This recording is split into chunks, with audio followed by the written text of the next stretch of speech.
नमस्कार मित्रों, आज हम चर्चा करेंगे पूर्व उपराष्ट्रपति हामिद अंसारी के बयान पर। आज इतिहास को लेकर जो विवाद खड़ा किया जा रहा है वो किसी व्यक्ति के पक्ष या विपक्ष का नहीं है, बल्कि इस प्रश्न का है कि क्या हम इतिहास को उसके वास्तविक रूप में देखना चाहते हैं या सुविधा के अनुसार नया अर्थ गढ़ना चाहते हैं। जब भारत सोमनाथ मंदिर के पुनर्निर्माण और प्रतिष्ठा के 75 वर्ष का स्मरण कर रहा है, उस समय भारत के पूर्व उपराष्ट्रपति हामिद अंसारी द्वारा यह कहा जाना कि सोमनाथ मंदिर को तोड़ने वाला लुटेरा महमूद गजनवी हिंदुस्तानी संदर्भ में देखा जाना चाहिए, अपने आप में एक गहरे वैचारिक प्रश्न को जन्म देता है। क्योंकि इतिहास का पहला और मूल प्रश्न यही है कि महमूद गजनवी था कौन। इतिहासकारों की सर्वमान्य राय में महमूद गजनवी भारत का निवासी नहीं था, बल्कि गजनी का शासक था जो अखंड भारत के भी बाहर के पश्चिम अफगानिस्तान में स्थित है, और उसकी राजनीतिक वैधता भारत से नहीं बल्कि बगदाद की अब्बासी खिलाफत से आती थी। और इसको सिद्ध कर सकते हैं। प्रसिद्ध इतिहासकार सी बोसवर्थ अपनी book the Ghaznavids their empire in Afghanistan and eastern Iran, Edinburgh university press 1963 पृष्ठ 35 पर स्पष्ट रूप से लिखते हैं कि गजनवी शासक इस्लामिक खिलाफत ढांचे के भीतर काम करने वाला सुल्तान था और उसका भारतीय राजनीतिक परंपरा से कोई संबंध नहीं था। यही बात भारतीय मध्यकालीन इतिहास के प्रमाणिक विद्वान सतीश चंद्र अपनी book medieval India from sultan to the Mughals volume 1 Har Anand पृष्ठ 36-38 में कहते हैं कि महमूद ने स्वयं को कभी भारतीय सम्राट के रूप में प्रस्तुत ही नहीं किया, बल्कि वो खलीफा का अदिलस सुल्तान था। इतिहास में किसी शासक की पहचान का सबसे ठोस प्रमाण उसके सिक्के और राज की घोषणा मानी जाती है।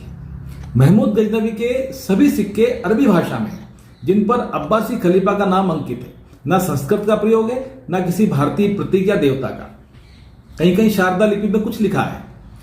ब्रिटिश म्यूजियम के सुप्रसिद्ध नुमिस्मेटिस्ट स्टैनली लेन पूल अपनी book coins of the Mohammedan states British museum 1890 प्रश्न 98 से 104 पर लिखते हैं कि महमूद के सिक्के इस्लामी उम्मा और खिलाफत के प्रति उसकी निष्ठा को दर्शाते हैं। उसमें भारतीय पहचान का कोई संकेत ही नहीं मिलता। इसी तथ्य को और स्पष्ट करते हुए इतिहासकार इरफान हबीब भी अपनी book medieval India the study of civilization national book trust 2007 पृष्ठ 78 से 82 पर कहते हैं कि यदि कोई शासक स्वयं को किसी भूभाग का मानता है तो उसकी मुद्रा प्रतीकों में उसका प्रतिबिंब तो दिखाई दे। तो महमूद गजनवी के मामले में यह पूरी तरह अनुपस्थित है। अब यदि सोमनाथ की ओर देखें तो 1025 ईस्वी में महमूद गजनवी द्वारा सोमनाथ मंदिर पर किया गया आक्रमण इतिहास का स्थापित तथ्य है। वो भारत पर शासन करने नहीं आया था, बल्कि गाजी के रूप में आया था, मजहब फैलाने के साथ लूट और खिलाफत की राजनीति के उद्देश्य से। प्रसिद्ध इतिहासकार H.M. इलेट और जे डॉसन अपनी book history of India as told by its own historian volume 2 पृष्ठ 18 से 25 पर लिखते हैं कि उसके समकालीन दरबारी इतिहासकार अल उल्बी की तारीख यामिनी भारत को दारुल हरब यानी युद्ध की भूमि कहती है, जो यह स्पष्ट करता है कि भारत उसके लिए अपना देश नहीं बल्कि इस्लामी आक्रमण का क्षेत्र था।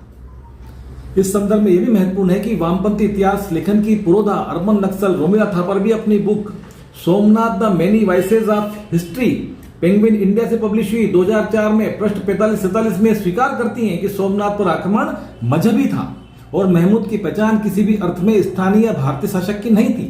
अर्थात मतभेद व्याख्या में हो सकते हैं, पर पहचान के प्रश्न पर कोई गंभीर इतिहासकार महमूद को भारतीय नहीं मान सकता।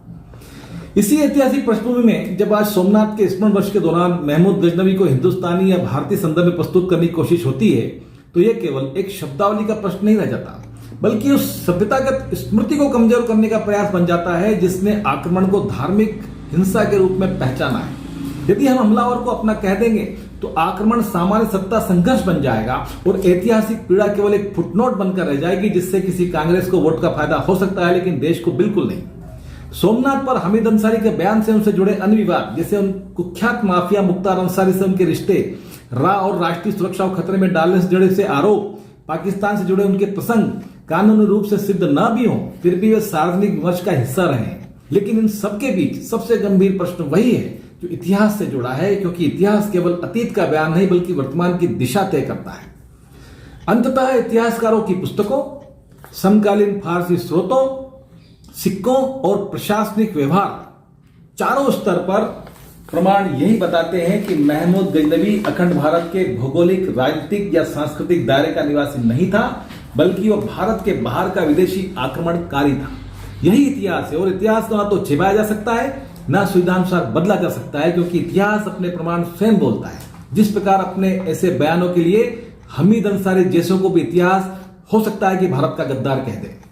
तो आज के इसी विषय के साथ मैं ये महमूद गजनवी को भारतीय कहने की जो एक साजिश थी, षड्यंत्र था, उसको बेनकाब करता हूं। और आने वाले समय में हम फिर किसी समसामयिक विषय पर फिर से मिलेंगे। इस विषय पर मैंने एक आर्टिकल भी लिखा है, उसको भी आप अवश्य पढ़ने का कष्ट करें। इसी के साथ मैं विश्वास चौहान आपसे विदा लेता हूं। नमस्ते, सदा वत्सले मातृभूमि।